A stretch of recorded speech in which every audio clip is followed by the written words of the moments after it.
We're going to go ahead and start Chapter 8, Section 8.1, completing the square.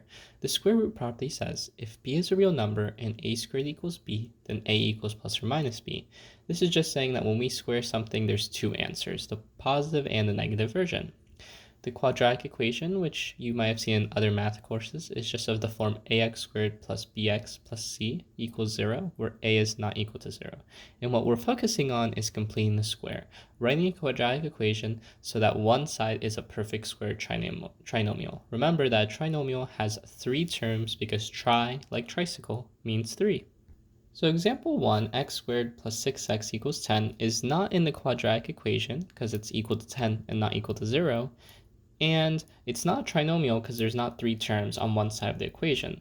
So what we're going to do is complete the square by adding something to both sides. In this case, we want to add 9 because 6 divided by 2 is 3. So we get x squared plus 6x plus 9 equals 19. And now that's a perfect square, so we're able to factor it because the thing that adds up to AC, multiplies to AC, but adds to B is 3 plus 3 is 6, and 3 times 3 is 9. And that's the whole goal of adding 9 on both sides.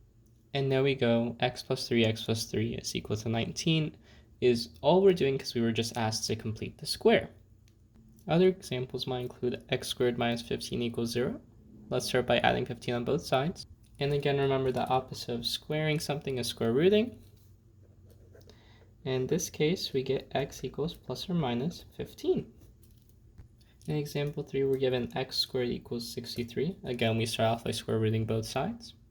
And the square root of 15, we could not simplify more. Remember, we have to keep the square root here. I apologize. And 63 we can break up into a perfect square, which is 9 times 7. So let's go ahead and write that down. And we can square root 9 to get 3.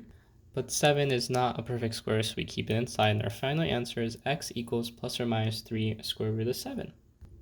Other problems we might see are 4z squared minus 44 equals 0. So let's go ahead and start by trying to isolate the variable and add 44 on both sides.